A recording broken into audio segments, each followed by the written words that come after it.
this is not a joke, but one day if I ever get, I don't know, some lung damage, some health problem because of smoking, just know that those days of smoking is lived well, lived happily, and just, you know, perfect. It's I don't want to regret it. Like I know what I'm doing. I know that I'm risking my health. But I suppose at the end of the day, I don't wish to live a long life.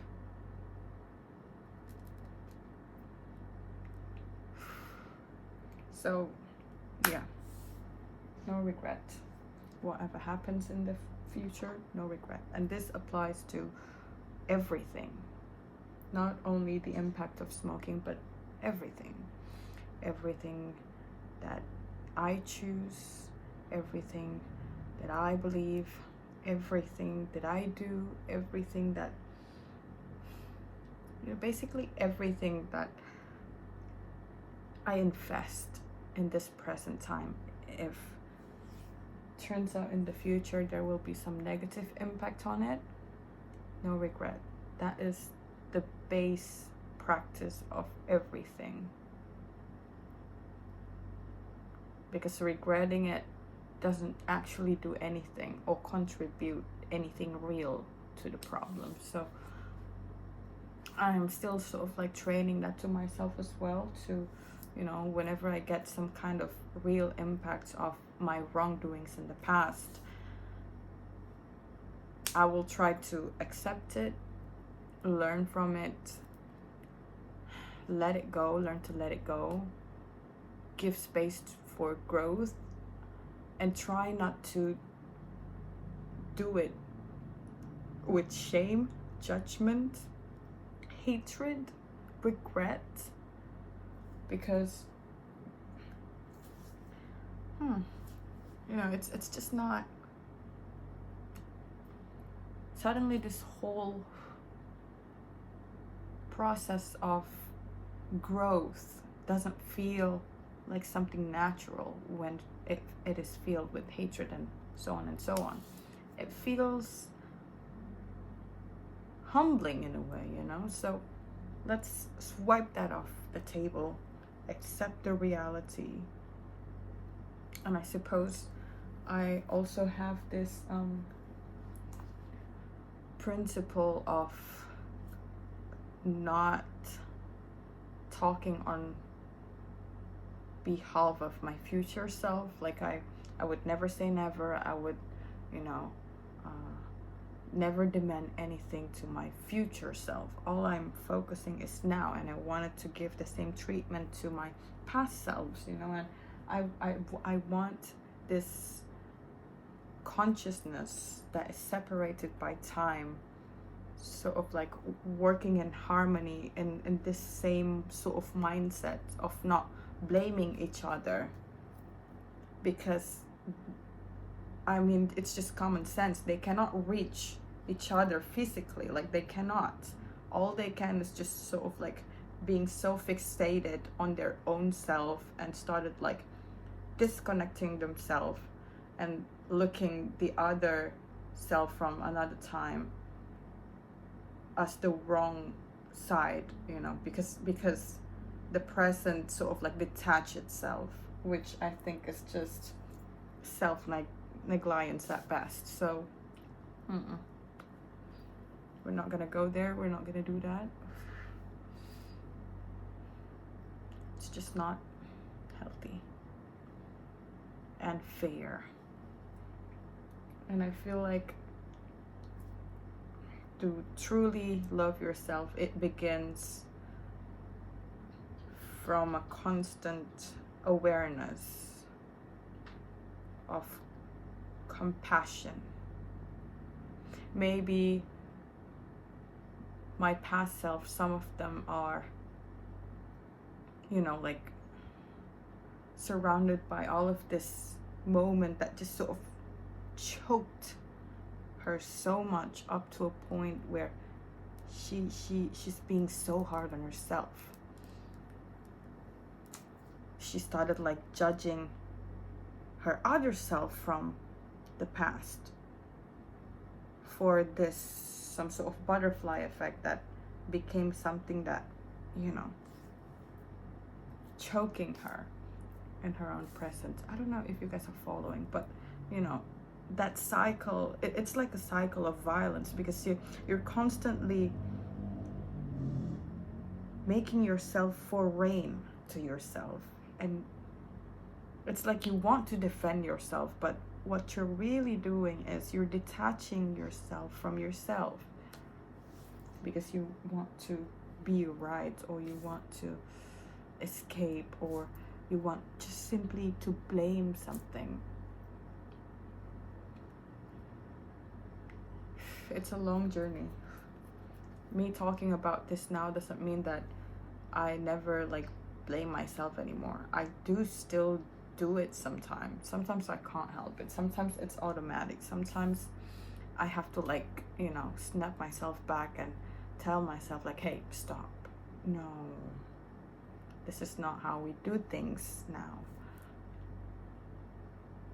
And whenever I, you know, snap myself out of that haze, it also brings me clarity, and it allows me to actually see this problem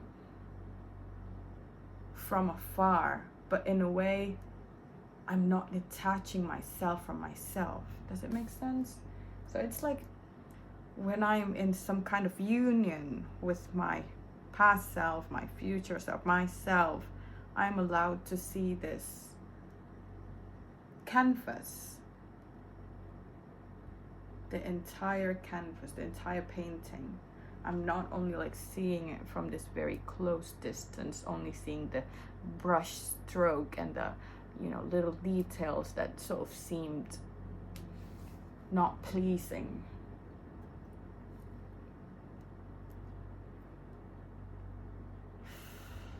So I think that's what comes out of the union between selves in a different time. Because I believe maybe time is an illusion. Maybe that saying is right. But you can't deny that me as a human is experiencing time in a linear way. So if I have to imagine if time could actually speak to me, time would probably say something like, I might be an illusion, but not to you.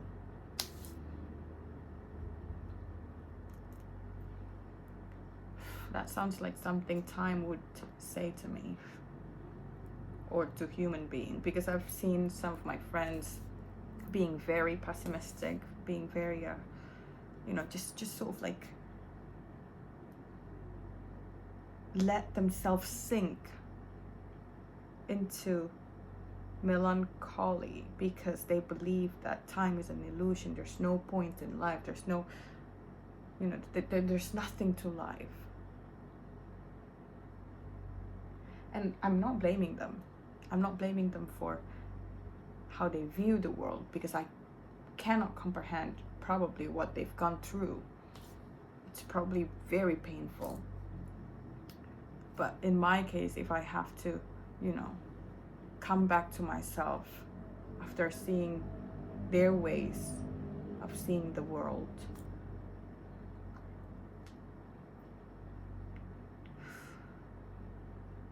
I probably would choose not to dwell into that nihilism. I used to be a firm believer of nihilism. I mean, until today, I still don't believe in God. I don't believe in God. But it's just, I stopped thinking that there's no point to life. Because every day I wake up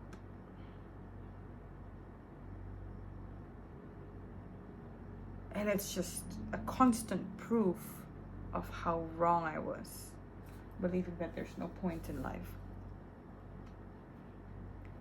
You also cannot separate yourself from the negativity of life. You cannot separate yourself from the sadness, the pain. You cannot live your life only with happiness. That's not how it works. This is not about picking black and white. It's about knowing how to navigate yourself within this spectrum of events that could happen. So imagine that you are a boat in the ocean. This black and white, it's not some, it's not some distinctive difference when you're in the ocean. It's subtle sometimes. Sometimes you're in this very, calm ocean, and then it's just sort of raised, and then you can see the sky sort of like rage a bit. You can see the sky darken, and maybe it starts raining, and then it goes more faster. It goes more, wobbly. I don't know what's the word in English, but maybe you get what I'm saying from the visual representation. It's about how you navigate, how you nurture everything within to actually not drown. So it's not about choosing to stay constant in the, in the chill ocean, or to choose to stay constant in this, because you don't have the option in the first place. And somehow we believe that we get to choose. That in life I only want to pursue happiness, or in life I want to avoid heartbreak. You don't get to choose. Because everything that you feel, the joy, the sadness, the everything, is the very essence of life. It's what triggers your level of consciousness.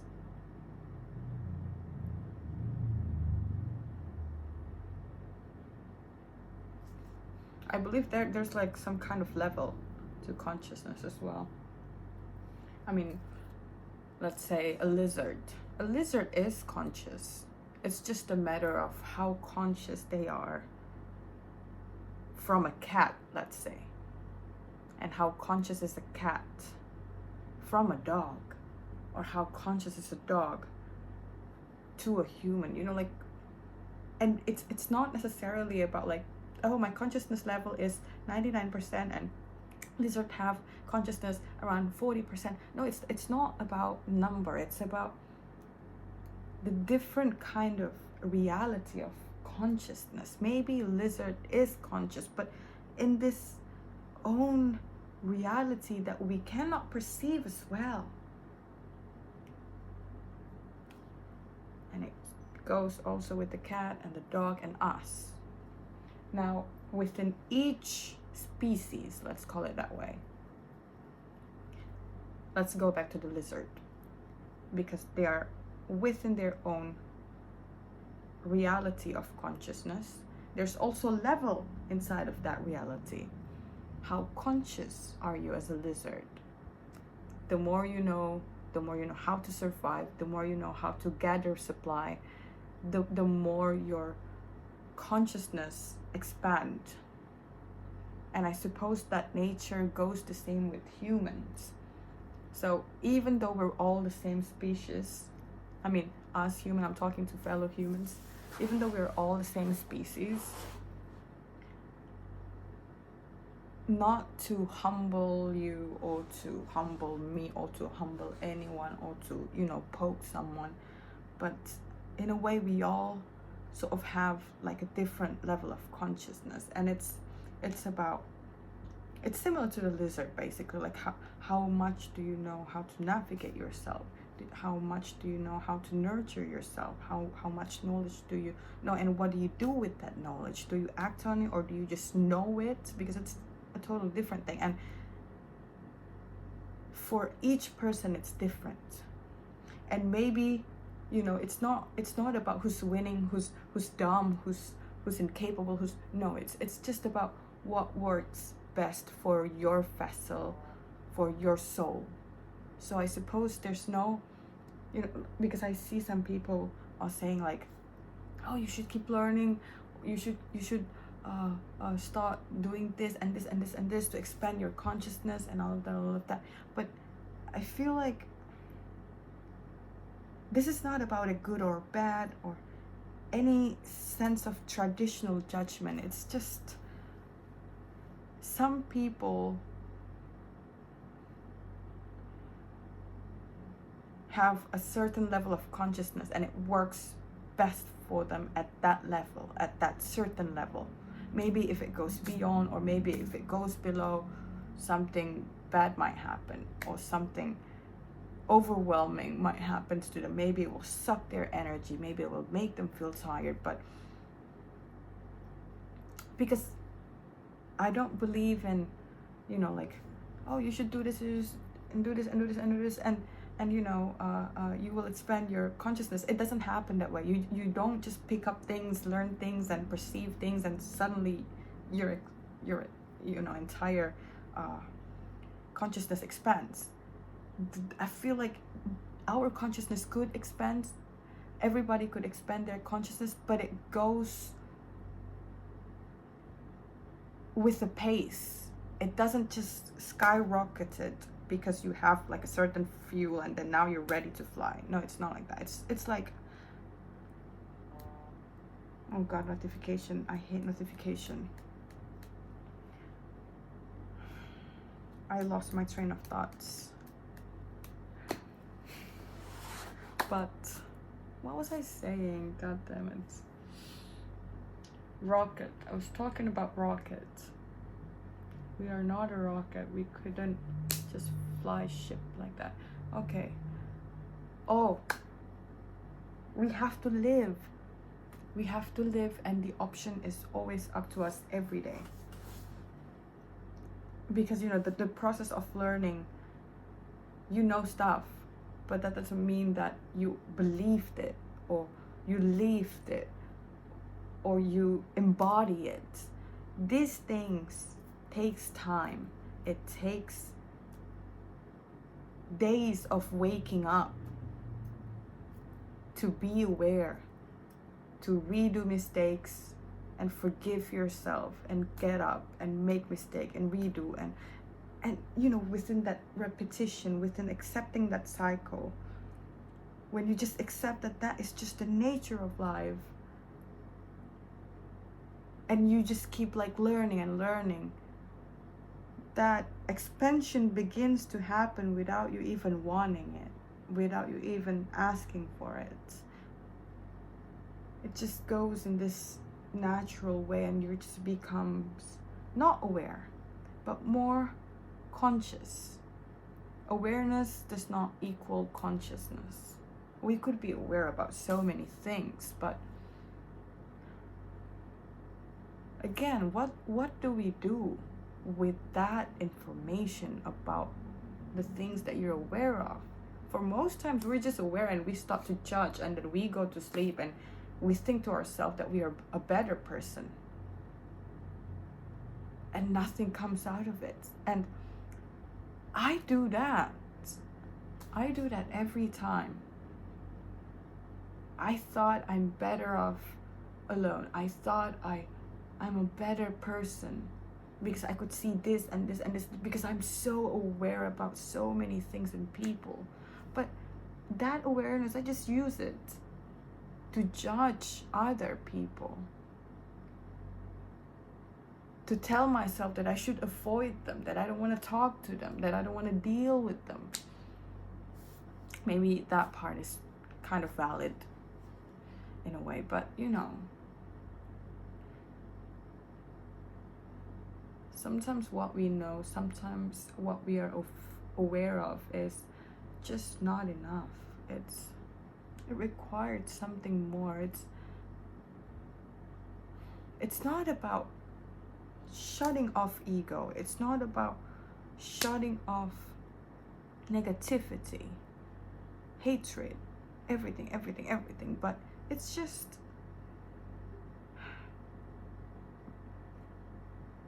it's so hard. It's so hard to say because we are so crippled inside of this traditional way of thinking.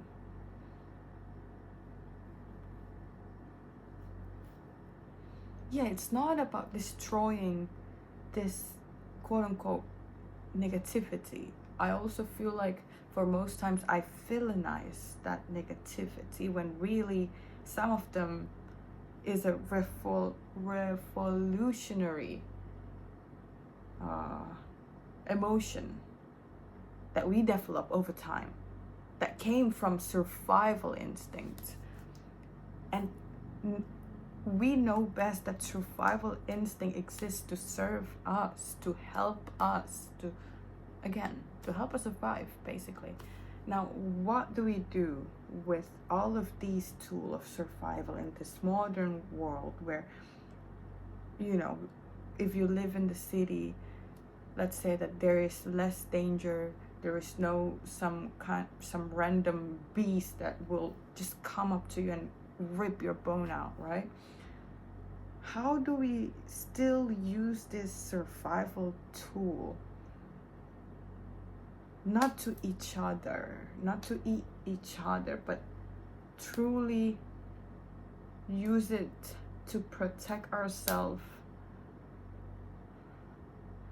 from something that we know we cannot comprehend, Oh, I feel like I'm talking in circles, but like that example about, like, I know that they're an annoying person, I am aware, and then I go home and I feel like, oh, I don't want to see you. But from the survival standpoint, maybe I don't want to see them because they don't benefit me. That is valid. That is the perfect use of these tools. But the unnecessary part is that I started judging them. I started putting shame on them. I started like distancing myself, not only for survival, but with all of these layers of other things that is just unnecessary. It's unhealthy. You get what I'm saying? And smoke again. This is why I love making videos like this, because I finally get to hear myself out loud.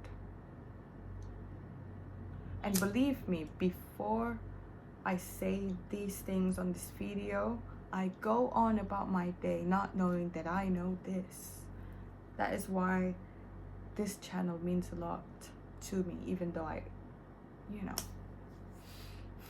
for most times just talk about my sadness and everything. Which is also okay. Anyways. I love doing that, to interrupt myself whenever I practice shame. Whenever I do that, I feel seen. I feel like I exist. I feel like myself know that I exist. I feel like myself validate that I exist.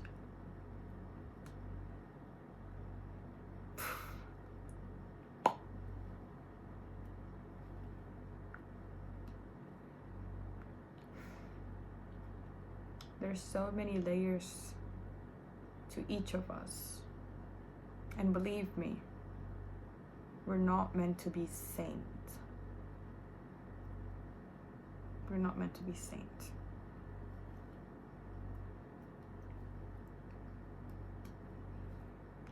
I'm also saying that I'm not encouraging you to be, I don't know, some kind of villain. But it's just shit. I just realized how tiring it is hearing myself now saying the word villain, because I still put label into things. I don't know what I'm saying.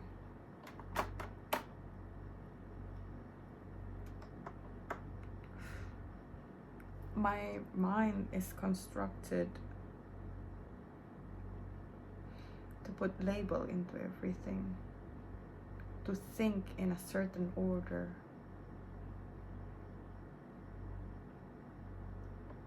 And sometimes with a lot of awareness, I still think in binary, I still think in black and white, even though I talk about the spectrum all the time. But again, knowledge doesn't mean that you actually embody what you know.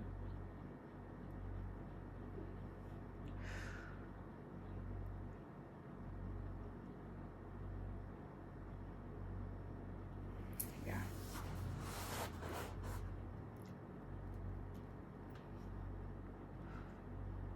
It's weird, it's weird.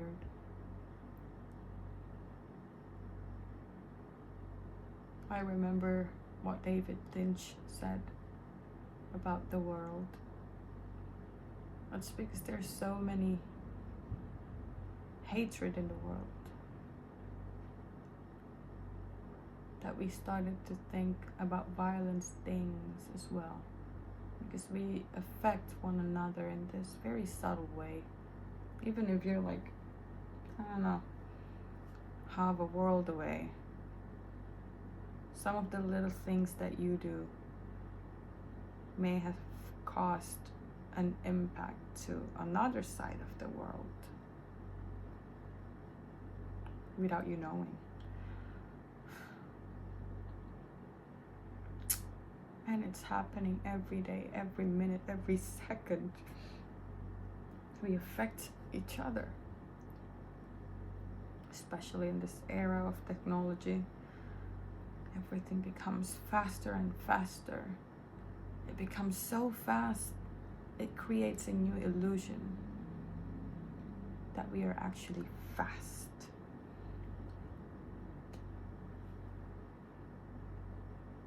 And what that illusion does is actually slowing us down.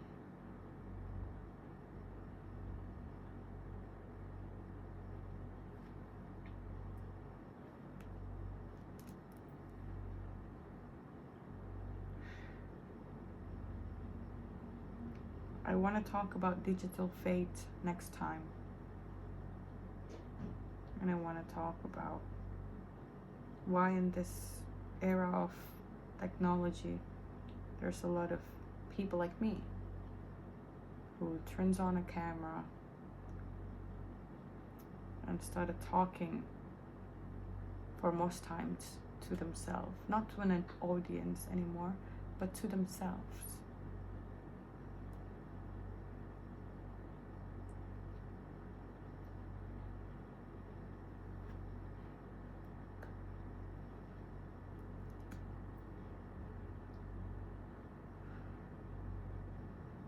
Because, I don't know, the little summary is because within all of this information overload on the internet, sometimes we forget to hear our own voice. We are so used to hearing everyone's opinion, everyone's takes, including whoever's watching.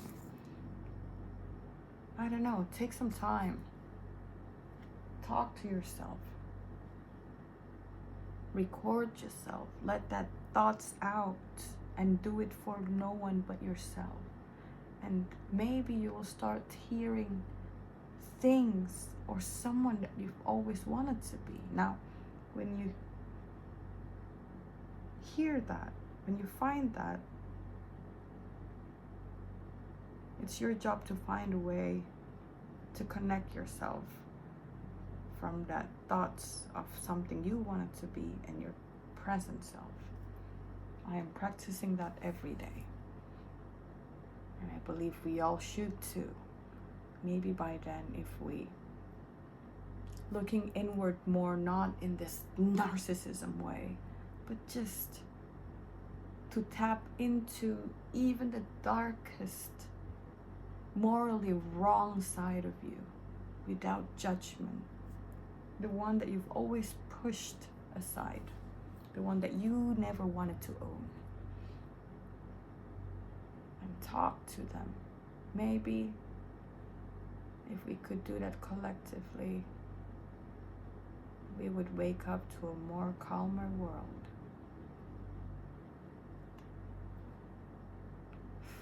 It sounds very simplified, but I believe there's a whole system that could cater into that. It's just that that system does not favor the capitalism. That's why it's not popular.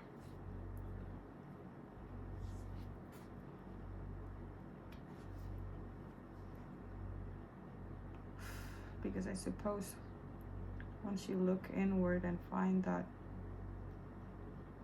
fulfillment, you started only want things that you actually need.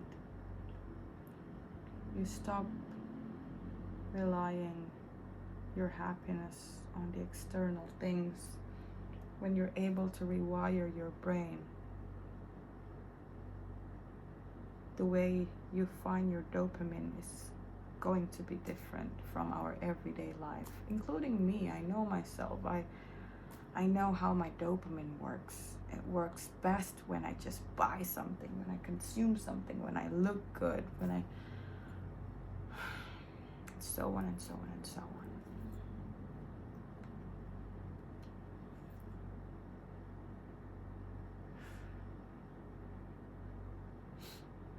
I'm gonna go. I'm gonna try to sleep and reflect these thoughts back to myself.